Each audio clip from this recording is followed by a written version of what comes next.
An Italian violinist named Giuseppe Tartini dreamed that the devil appeared at the foot of his bed and asked to be his servant. Tartini handed him the violin to see what he could do. The devil played a sonata of such terrible beauty that Tartini woke in ecstasy, seized his own instrument, and tried to write down what he had heard. He produced what he later called the Devil's Trill, a work he considered the finest thing he ever composed. He also considered it a miserable shadow of what he had actually heard in the dream. "If I could have lived by other means," he said, "I would have broken the violin and abandoned music forever." It is worth pausing here. Whatever you believe about devils, ask the more interesting question: what kind of being plays your own instrument better than you can? Whose music is that, really? Tartini was an accomplished composer. He had written hundreds of works. He had been studying his craft his entire adult life. And yet, in a single dream, something in him produced music he could not equal awake. Music he could not even fully remember once the dream ended. The dream did not bring foreign material from outside. It revealed what Tartini had been carrying and refusing to reach. There was, somewhere inside the violinist, a violinist greater than the violinist knew. And it took a creature with horns to give him permission to listen. This is the devil at his most psychologically honest. He does not arrive with brimstone. He arrives with the most beautiful music you have ever heard, played on the instrument you already own, and he leaves you with the unbearable knowledge that you will spend the rest of your life trying and failing to repeat what you cannot quite remember. This is what we are here to look at. Not the cartoon, not the red suit, the figure that has haunted human imagination for 3,000 years, and what he tells us about the structure of our own divided soul. Every culture has imagined some figure of cosmic opposition. The Egyptians had Set. The Persians had Angra-Mainyu. The Hindus had Mara, the demon of illusion. The Greeks divided their daimons into two camps: the Agathodaean, guardian of the soul, and the Kakodium, the adversary that troubled it. The Norse had Loki, the trickster god who would one day break his chains and bring about Ragnarok, the end of the world. In Christian tradition, the figure crystallized into a single terrible name: Satan, Lucifer, Beelzebub, Mephistopheles, the Prince of Darkness, the Father of Lies. But the names are not the same. Satan, in Hebrew, simply means the adversary, the prosecutor in the heavenly court. Lucifer is stranger. The word is Latin, the light bringer, and it was originally a name for the planet Venus when it appears as the morning star, visible just before dawn. The morning star rises higher than every other light in the sky, declares its brief victory, and is then erased the moment the sun rises. In the book of Isaiah, an oracle against the king of Babylon describes this fall in cosmic language. "How are you fallen from heaven, morning star, son of the dawn? You said in your heart, I will ascend above the stars of God. But you are brought down to the depths of the pit." The passage was originally about a tyrant. Later Christian readers heard in it the fall of an angel, and the angel acquired the morning star's name. Lucifer was, before anything else, the sin of pride, the light that wished to become brighter than the source of light, the creature that mistook itself for the Creator. Notice what this image is doing. The devil, in the foundational Western imagination, is not a beast. He is not a brute. He is an angel, the most beautiful and intelligent of the angels, who refused to bow. The detail matters. The devil is not stupidity. He is not vulgarity. He is the corruption of the highest faculties: intelligence, beauty, will, freedom, turned against the order that gave them being. Evil is parasitic. It cannot create. It can only deform what was already good. This is why he disguises himself, in Scripture, as an angel of light. He is not the opposite of the angelic. He is the angelic, turned inward upon itself, in love with its own brightness. He has, in the older language, a name for what he does. Diabolos, from the Greek diabolein. To tear apart, to scatter, to throw across. His opposite is the symbol, the symbolos, that which draws together. The American existential psychologist Rollo May caught the structure exactly. The symbolic integrates. The diabolic disintegrates and tears apart. When a marriage dissolves into 1,000 quiet resentments, when a community fractures into mutually loathing tribes, when a single mind splits into voices that can no longer reconcile, the diabolic is at work. The devil does not need horns, he needs only a wedge. It says something about our age that this figure has been almost entirely laughed out of serious discussion. He is a costume, a joke at a Halloween party. To believe in the devil in polite company is to confess that one has not quite grown up. There is a certain comedy in this. We banished the devil from theology and immediately invented therapy, pharmacology, sociology, neuroscience and political theory to handle the phenomena he used to explain. We did not get rid of him. We only made him invisible. And the invisible devil is far more dangerous than the visible one. Carl Jung spent the last decades of his life arguing this point. The West, he said, had committed a catastrophic spiritual error. By making God wholly good, by sealing every trace of darkness out of the divine image, Christianity created a psychic vacuum that could only be filled by an absolute counterfigure. The brighter the light, the deeper the shadow. The more perfect the saint, the more monstrous the devil he projects. A God without darkness leaves humanity to bear darkness alone. And humanity, unable to bear it consciously, projects it onto others. There is a precise word for this in the older religious vocabulary. Scapegoating.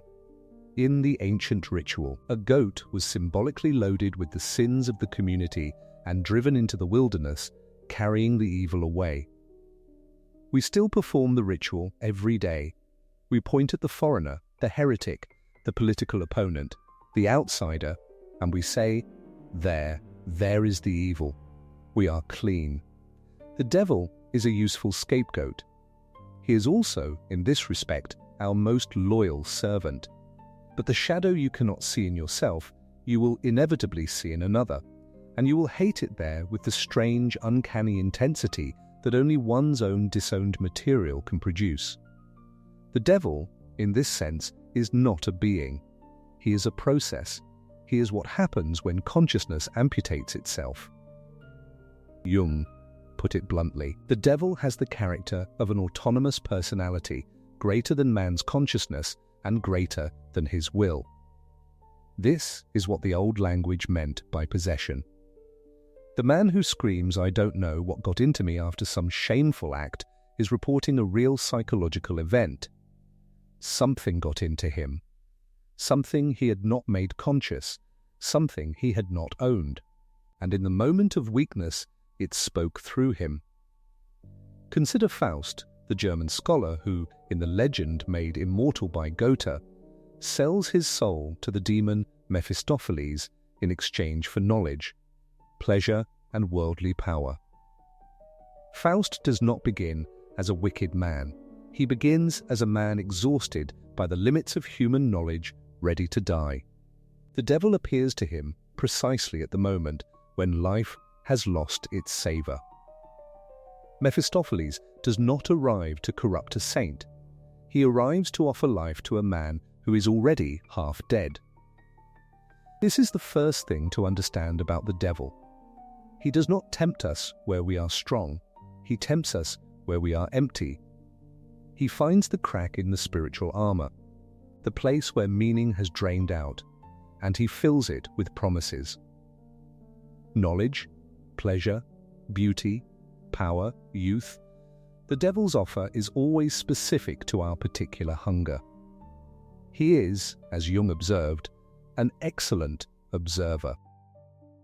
And then the story does something extraordinary. Faust commits sins both petty and monumental. By every traditional reckoning, his soul should belong to hell. And yet at the end of Goethe's drama, Faust is saved, lifted into the heavens. Mephistopheles, robbed of his prize, stamps and curses. Why? Because Faust never gave up the striving. He never settled into the easy contentment that Mephistopheles had wagered would destroy him. He kept moving. And it was precisely the devil's relentless tempting that forced him into that movement. Without Mephistopheles, Faust would have died in his study, a scholar suffocating in his own learning.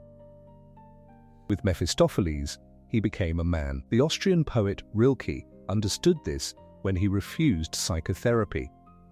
"If my devils leave me," he wrote, "I am afraid my angels will take flight as well. We do not get one without the other." The voice of temptation and the voice of conscience are not, in the end, two different voices. They are the same voice, speaking from different sides of the same divided soul. Consider the book of Job. Job is a righteous man, prosperous, faithful, devoted to God. And Satan, who in this earliest appearance is not yet the cosmic adversary of later theology, but a prosecutor in the heavenly court, walks into God's presence and proposes a wager. Strip away Job's blessings, he suggests, and his faith will collapse. God accepts. What follows is one of the most disturbing narratives in Scripture. Job loses his children, his wealth, his health. He sits in ashes, scraping his sores with broken pottery. His friends arrive to inform him, with the calm certainty of the conventionally pious, that he must have deserved it. Job refuses. He refuses the simple moral arithmetic. He demands an audience with God himself. And when God finally answers, he does not justify himself. He does not explain. He points instead to Behemoth and Leviathan, the great chaos monsters at the edges of creation, and asks Job whether he understands them. The answer is no. The universe contains darkness that is not punishment for sin, suffering that is not justice, and a divine reality larger and stranger than the moral schemes by which humans try to domesticate it. Jung read this book as the central scandal of the Western religious imagination. In his late and notorious work, Answer to Job, he argued the story records a transformation in God himself. The God who allowed Satan to torture Job is forced, by the spectacle of Job's stubborn righteousness, to confront his own ambiguity, his own unintegrated shadow. And out of that confrontation arises, eventually, the incarnation. God becomes man. God enters the human condition and suffers it from inside, hangs upon the cross, and cries out the question Job had cried before him. Why have you forsaken me? And here something happens that Christian theology has spent 2,000 years trying to soften. Between his death and his resurrection, Christ descends into hell. The harrowing. Jung saw in this descent the key to the whole drama. Christ first had to become his Antichrist, his underworldly brother, before he could ascend. He could not be only the figure of the light. He had to gather up the darkness as well. The road to heaven passes through the territory of the devil. There is no other road. Dante knew it. The alchemists knew it. They said the prima materia, the raw substance from which the philosopher's stone is made, was found in the gutter, in everything the world despised. Jung called this process individuation, the long work of becoming a whole person. The devil, in this scheme, is not the obstacle. He is the necessary opponent without whom the work could not happen. This must be said carefully. To say the devil is necessary is not to endorse evil. Cruelty, deception, exploitation, violence, these are catastrophic, and the moral demand to resist them is absolute. But the energy that becomes cruelty when unintegrated is the same energy that, integrated, becomes force, courage, the capacity to set limits, the willingness to fight for what one loves. The Jungian analyst Erich Neumann put it precisely. By accepting evil, he wrote, modern man accepts the world and himself in their dangerous double nature. The man who has never confronted his own capacity for violence is not a peaceful man. He is a dangerous man because his violence will erupt where he cannot see it. Jung went further. He argued that the Christian doctrine of privatio boni, the idea that evil is merely the absence of good, was psychologically catastrophic. If evil is only an absence, we have no obligation to meet it within ourselves. We can pretend the shadow does not exist. But the shadow, untreated, does not vanish, it festers. And it erupts with all the accumulated force of decades of denial. The most violent men in history were not, on the whole, men who had embraced their evil. They were men who had convinced themselves, often sincerely, that they were good, and that the evil belonged entirely to others. Look then at our own age and ask where the devil actually lives. He is not, mostly, in the obvious places. He is not principally in the criminal, the addict, the visible reprobate. He is in the certain ones. He is in the people who know, beyond doubt, that they are on the right side of history. He is in the performative virtue that scans the world for evil to denounce and never once turns the lens around. He is in the diagnosis that becomes an identity, the trauma that becomes a permanent excuse, the ideology that explains everything and protects its believers from the disturbing experience of being wrong. He is the cathartic pleasure of contempt. He is the secret joy of cancelling someone, of being the righteous voice in the crowd.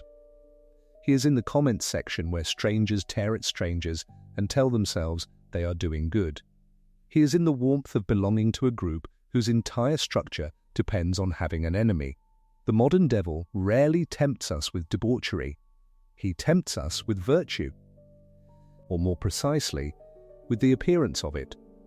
He is the most respectable he has been in centuries. He attends our better dinner parties. He nods along. There is a card in the tarot called the Devil. It does not depict pure evil. It depicts a horned figure beneath whom two figures stand chained. But the chains around their necks are loose. They could remove them at any time. They do not. The card is not a portrait of demonic power. It is a portrait of voluntary servitude. The captives have chosen their chains. They have chosen the addictions, the resentments, the rigidities, the comfortable lies that bind them. The devil is the personification of the bondage we accept from within. Hell, in this psychological sense, is not a place of fire. It is the state of a soul that has given itself so completely to a particular pattern that it can no longer act independently of that pattern. It is the loss of the capacity to choose. The drinker in the grip of his disease is not in hell because he is being punished. He is in hell because he has lost his freedom. Every action serves the addiction. Every relationship is rearranged around it. The self has been colonized. This is what the old theologians meant by the soul that had sold itself. The price of the bargain is always the same. We surrender our agency for the temporary relief of not having to bear the weight of being human. The book of Revelation contains a strange detail. The devil is locked in a bottomless pit for 1,000 years, and then he must be released, briefly before the end. Compare Loki, bound by the Norse gods beneath a serpent whose venom drips into his face, writhing, his struggles causing earthquakes, who must eventually break free and ride out against the gods at Ragnarok. Two cultures, separated by continents, arrive at the same image. The dark figure cannot be permanently buried. The shadow returns.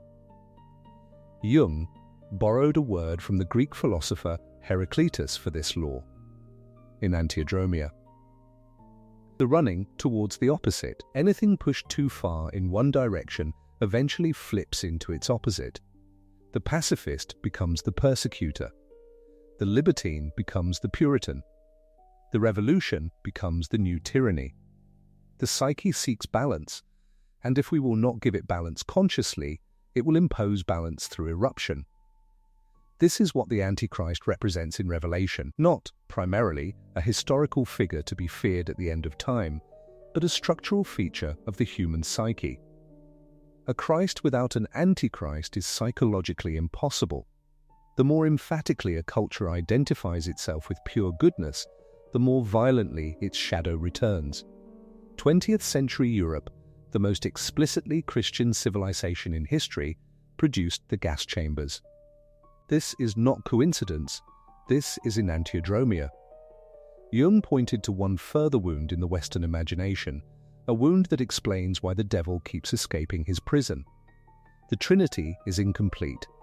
Father, Son, Holy Spirit, three masculine figures, all light, all spirit.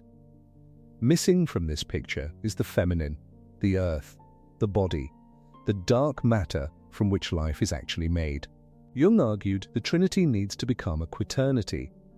The missing fourth is precisely what the devil represents: the material, the embodied, the shadowed, the feminine, everything that pure spirit cannot accept. The Western God is all sky.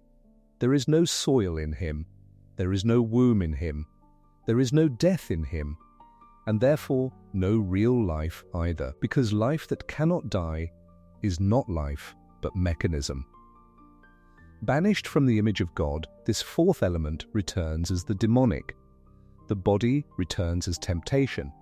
The earth returns as corruption. The feminine returns as witchcraft. The dark returns as evil. Our age is, in a strange way, paying the price for an old theological exclusion. We made God thinner than reality, and what we cut from God we now meet, distorted, as the devil. What then is the path? It is not the elimination of the devil. The devil cannot be eliminated, because he is structural. He is the necessary opposition that makes consciousness possible. Without resistance, there can be no growth. Without the pull of darkness, there can be no choice of light. The path is integration.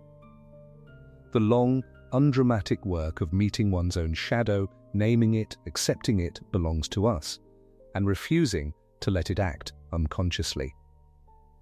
This is the most difficult work a human being can do. The majority of us never finish it. Some never begin. But there are signs along the way. The moment when we catch ourselves about to project and choose instead to own. The moment when we recognize in another person something we have always despised in ourselves and feel, for the first time, not contempt, but pity. The moment when we sit with our own envy, our own rage, our own desire, and discover they do not destroy us when they are allowed to be seen. The moment when we realize that the person we have hated most is the person who looks most like the part of ourselves we cannot face. The moment when the projection collapses and the world, which had seemed so populated with villains, becomes suddenly emptier and we are left more alone than we expected to be, with the actual material of our own soul. This is what integration costs. It is the loss of every comfortable enemy. The English poet William Blake wrote that without contraries there is no progression. He understood what the great religious imaginations have always understood. The path of the soul runs not around the darkness, but through it. The devil is the guardian of that threshold. He stands at the edge of the territory we have refused to enter. And he speaks the words we most need to hear and most do not want to hear. The greatest trick the devil ever pulled was convincing the world he did not exist. The second greatest, perhaps, was convincing us he was simply the enemy. He is not, finally, the enemy. He is the teacher. The angel who fell from heaven fell because he refused to bow. He kept his freedom even at the cost of damnation. And in that terrible refusal lies the secret of consciousness itself. We are like him. We have eaten of the tree. The cherubim with the flaming sword stand at the gate of Eden, and there is no road back. There is only the road forward into the long work of becoming conscious, of bearing the weight of knowing what we are. The horns are ours. The cloven hoof is ours. The serpent in the garden is ours. Tartini woke from his dream and tried to write down the music. He failed. The music had come from a place in him he could not voluntarily reach, and once he was awake, the door was closed. This is the situation. There is more in us than we know. Some of it is brilliant. Some of it is terrible. They are made, in the end, of the same material. And the figure we have spent 3,000 years calling the devil may turn out, when we finally look at him directly, to be the locked door at the back of our own house. The one we built. The one we sealed. The one we cannot quite remember sealing. The one that, in our dreams, sometimes still plays.